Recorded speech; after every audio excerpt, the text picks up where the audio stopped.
I'm talking here about the rightmost complex conjugate pair, but I will not write it down, it's already written. So the magnitude of the imaginary part is much larger than the magnitude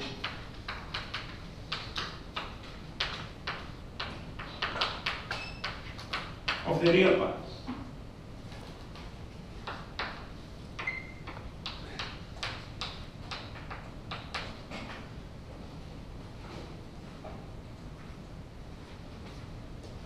Let me explain that again. So here I'm talking about a situation, and let's take this.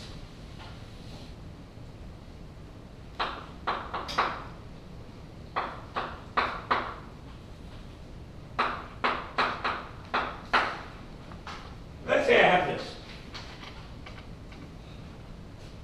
So in this case, what are the poles? Minus 2, minus 1 plus 0.5i, minus 1 minus 0.5i. Got it, Tony? Got it? Ashley? So, let's draw them.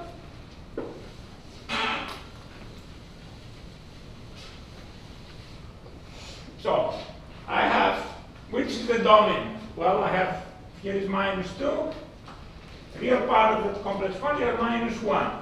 And I have minus 1 plus or minus 0.5i. So here is 0.5. So it would be here and here.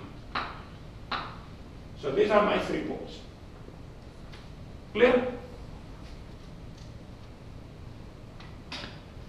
Obviously we're stable, we have all negative real part, right? And this is dominant, this is the rightmost. So it satisfies condition 1. But it doesn't satisfy condition 2. This is the case, even though it's dominant, we are not going to be seeing the oscillations. Why? Here's the reason why it is. What is, if I have this complex conjugate pair, what will be y prime of t term Havenburg? This will result in terms e to the minus t times sine of 0.5t and e to the minus t cosine of 0.5. And I'm telling you, these are oscillations we are not going to be able to see. Let's understand why.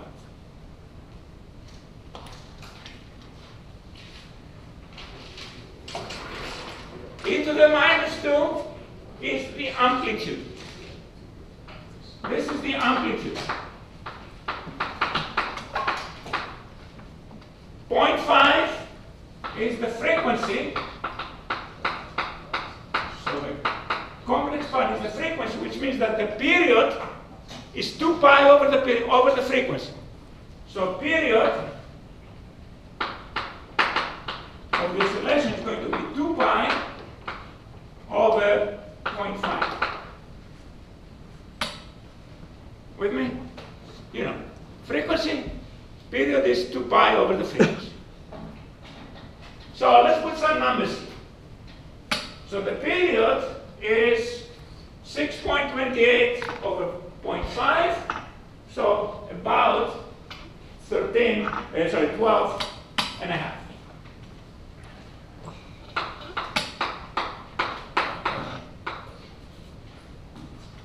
Okay, so that's how big my period is. Let's try to draw what oscillation the sine or the cosine would give us, and probably, well, let's draw for example cosine. Easier to see that.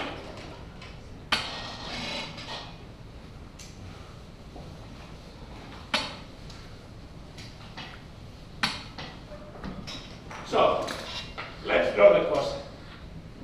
So I have e to the minus t cosine 0.5t, but I know the period is 12 and a half.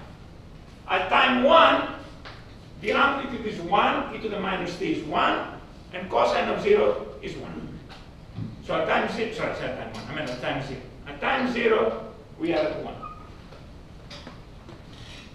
The whole period takes how long? 12 and a half. So the cosine will, the cosine goes like that, right? And a full period would be from maximum to maximum. So the second maximum would be happening, let's say, at time 12 and a half, right? And the half period will happen at 6.25. So here would be the half period at time 6.25. What multiplies the cosine is the amplitude. Let's calculate what the amplitude is in one period. In one period, the amplitude is going to be, it happens, full period will have a time 12 and a half. This will be e to the minus 12 and a half. Someone with a calculator. What is e to the minus 12 and a half? So actually the picture is misleading here. Those things shrink fast. So this is e to the minus 12.5. What? 3.7 times 10 to the negative 6. 3 times 10 to the minus 6. How about the half period? E to the minus 6.25.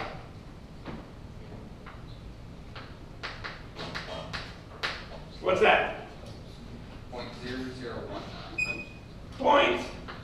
0.0019. Typically, how many significant figures can we see in a plot? 2 really. What is that? If you can't even see, so the plot, what would the plot be? It would look like the 0.001 that you see here would be almost identical to that number. This would be, it doesn't raise any faster, so basically it would look flat from now on. So instead of saying the oscillatory pattern like that, and you have decaying oscillation because the amplitude goes towards 0, those things get squeezed together, so what you're seeing is the thick line. Even if you can't even see the half period, you can see. So even though this guy is dominant, it would look very much as if it had no oscillations at all. I think that was number 3 today. Like the thick line.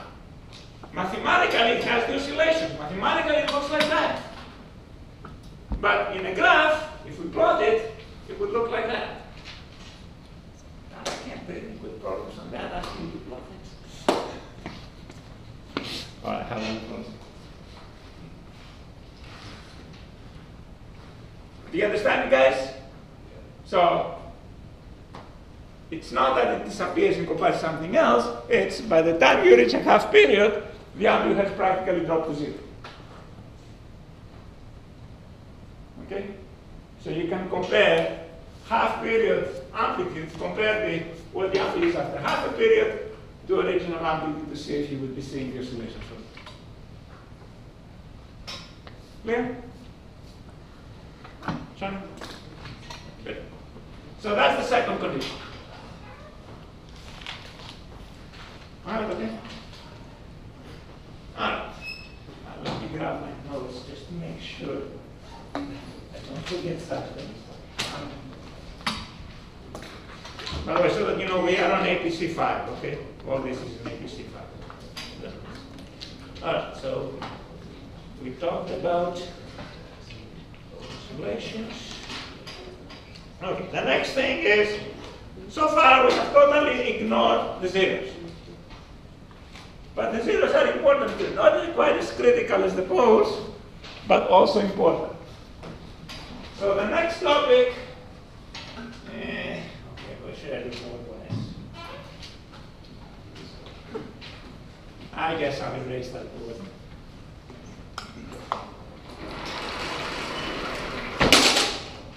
The next topic is something called inverse response.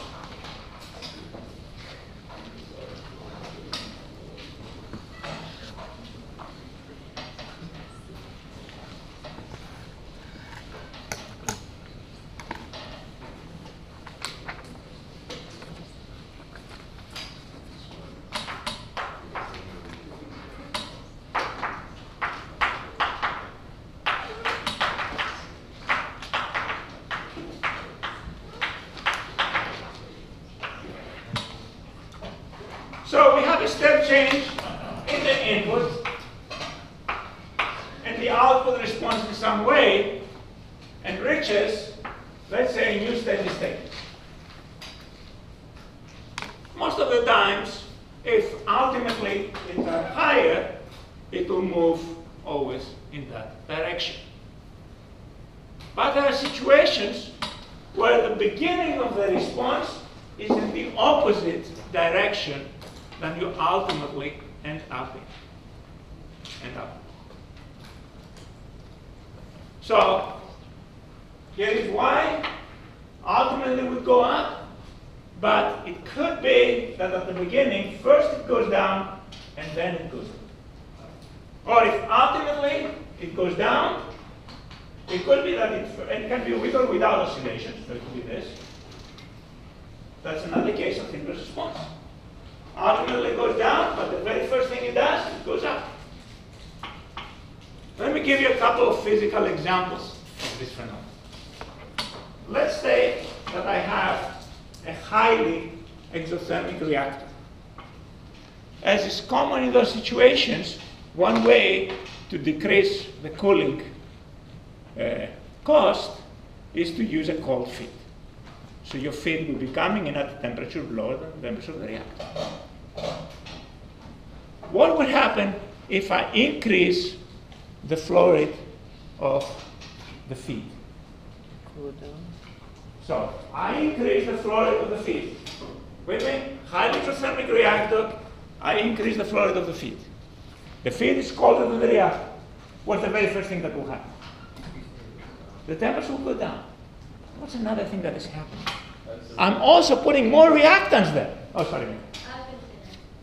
Good job. I'm also putting more reactants there. And remember, I have a highly exothermic reaction. That means I'm increasing the reaction rate. I'm increasing heat generation. And eventually, because of that, the temperature actually ends up higher. So that would be a picture just like that. So an example of this is highly exothermic reaction.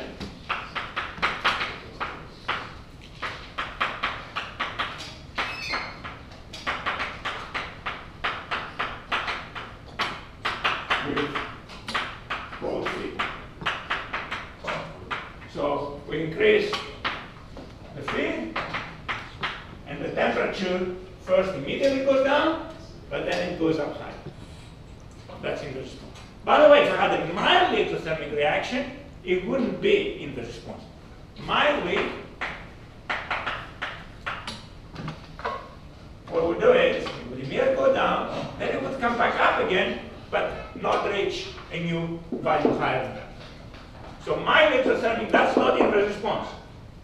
That's a minimum, but it's not an inverse response, because ultimately I go down, and immediately I go down. So it depends on how exothermic the reaction is, whether or not this happens. If it's highly exothermic, the heat generation from the higher feed overcomes the lowering because of the colder feed, and you end up high. If it's mildly exothermic, you rise up some, but if you don't cross the beginning value, it's not inverse response. So that's inverse response. Just a minute, let me finish that. And that's minimum, but not inverse response.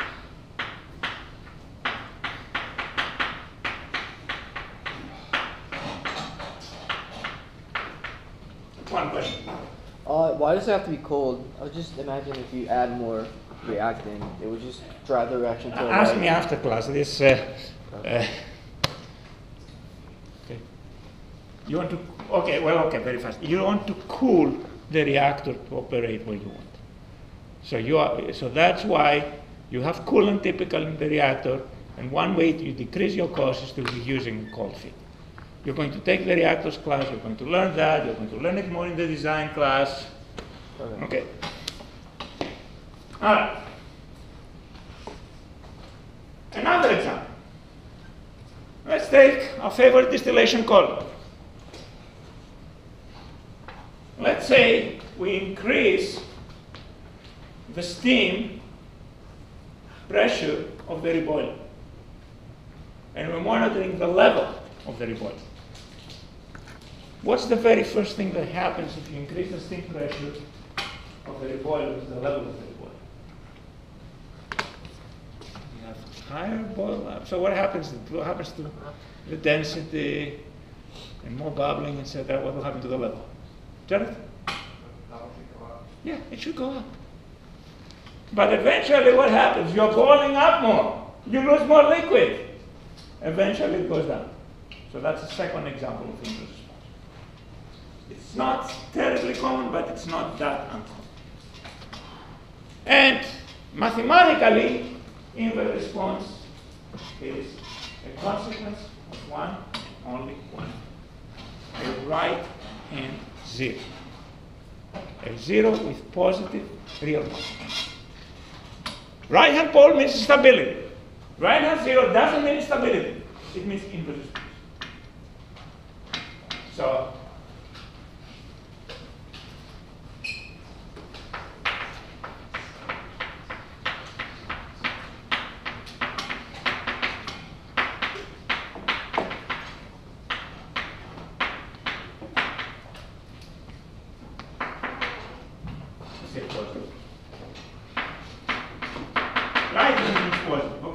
this plot keep drawing. I don't have a single plot. So it's this plot that I keep plotting real part, imaginary part, right hand, which means positive real part.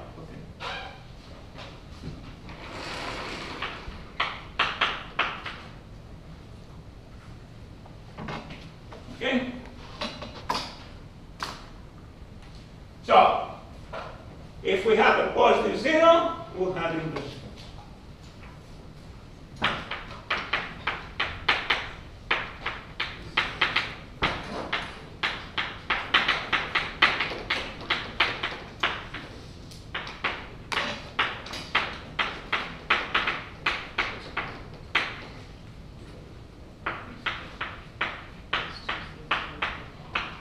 Which means inertia response in the opposite direction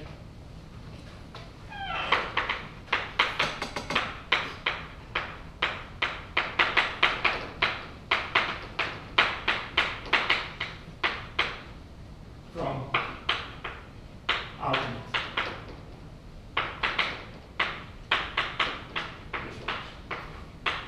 From where we get that. Yes? So is there any way that a system can have an inverse response and then go to stable? And then be stable? Yes, absolutely. Yeah, all these are stable. This is stable. Yeah. If it has all the poles negative and the zero positive, that's exactly what happens. It has inverse response, yes, yet it's stable. Inverse response does not mean instability. It is bad for controller design. There are two things that very much limit the quality of feedback, of how well we can do with feedback control. One is time delay, and the other is inverse response. Okay? Both of these are not good news. Large time delay is not good news. Inverse response is not good news. Still we do process control, effective process control, but it's more complicated. Not as, and it won't be as good as if we didn't have it. All right, so inverse response clear, everyone? Any questions? All right. So for example, okay, actually, let me stop right here and give you a partial example.